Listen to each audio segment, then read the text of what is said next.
Hi, Christina. Thank you very much for inviting me on board Madrid Maersk. I've been very much looking forward to this visit, and I know you've been with Maersk for quite so many years, similar to me.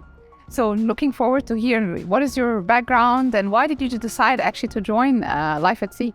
Well, since I was little, I always dreamed about sailing around the world. And when I became older, I found out it was possible to become a professional seafarer. So in 2009, I became a very proud cadet in Maersk. And today I'm sailing, and I think it's the best job in the world. Can you take us back to when you first joined a Maersk vessel? How was it? Did anything surprise you? Well, the size of the vessel surprised me a lot. I knew it was a big vessel, but we were 8 cadets joining the same ship for the first assignment.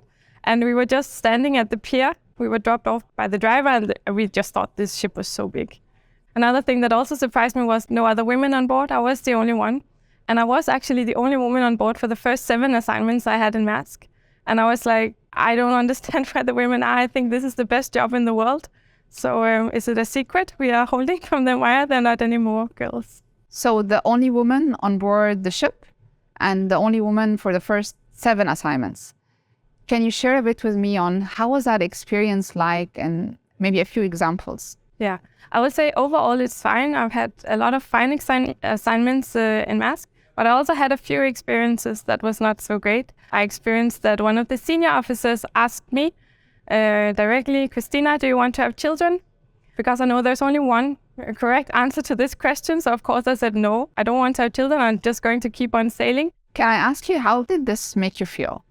I think it's a very personal question. I don't think it's fair to ask about it. I don't think my male colleagues are being asked the same question, and I don't think they have to defend their right or their decision to be on board as some women have to.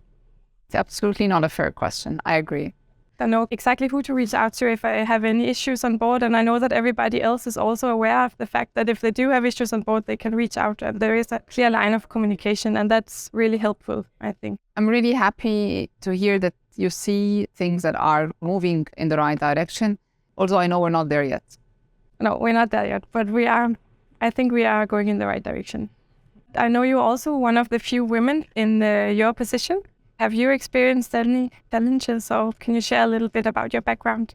Yes, I'm happy to do so. And actually, if I go back a few years, I've worked actually mostly in operations. That's where I spent most of my career. I had and I still have a lot of passion in what we do in operations. And that also meant that when I got the role to be heading operations for one of our regions, I was the only woman in that position. And I was the first woman to take a position like this in the company. I have to say it felt a bit awkward. I mean, I was very excited. I was very happy with this, and I felt I can add value. But at the same time, it also felt awkward when you walk into a big meeting room, and I was the only one in the meeting room that looked different than the others. And that felt a bit awkward, to be honest, especially in the start. I have to say, though, that the support I got from my male peer colleagues has helped a lot.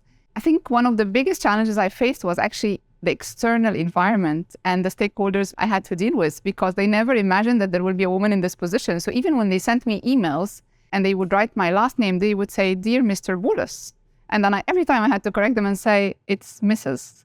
And that was a bit annoying, I have to say. I have to say that a lot has changed since that time. And it means that we are addressing the challenges a lot more than before. It also means that I see that we are becoming a lot more aware about the situation and acknowledging it and having the conversations. So that's my experience, at least. But I also wanted to hear if you have a similar experience at sea. How do you see it from your side? I also feel that we are talking more about it and becoming more aware about it. Sometimes I will say it's a little bit overwhelming that there is so much focus on it, also because I don't want to be special, and I don't want the crew members I'm sailing with to see me as special and they need to take extra courses because there is a woman on board. And, sometimes I just want to be one of the other crew members as all the other women at sea wants to be. But as we talked about, there's also still things that needs improvements. So what have you found the most important factor in terms of succeeding?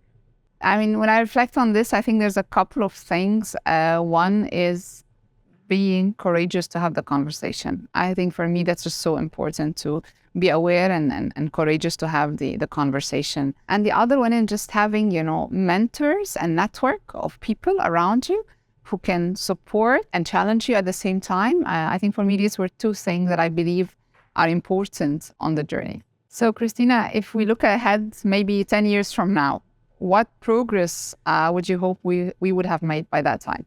In 10 years, I hope we have a lot more women at sea. And I also hope that there is a lot more women in the senior positions on board the ships. So what do you think is needed to drive this in a positive direction? That's a good question. So I probably want to start from a place that I do believe cultural transformation is a journey. And it means it's a journey that is not something that we solve in a day or two. We solve over time.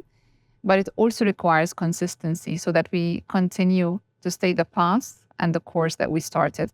And for me, that is just one of the most important things to drive and to continue to drive that change going forward.